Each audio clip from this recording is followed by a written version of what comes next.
suhmil lo du chu ipija manipula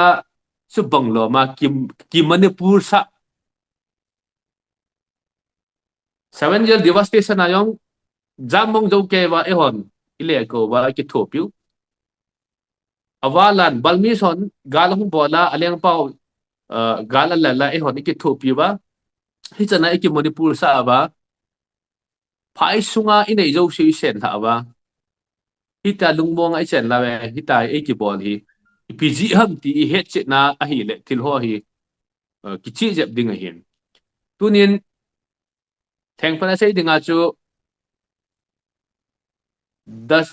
the easternmost the only population in the easternmost part of India so lama dinga Hindu population sun chu mai sei ho hi isu mel lo du a chu ti le tua vai hom ho hi ichi Hindu sa ho hi ha ta su ha ding India pumpiong hi Hindu sa ho bo hi zui sa ding ti a hi ja chu so lam langa population Hindu population sun chu mai sei ho hi a bon ba hi yong le amo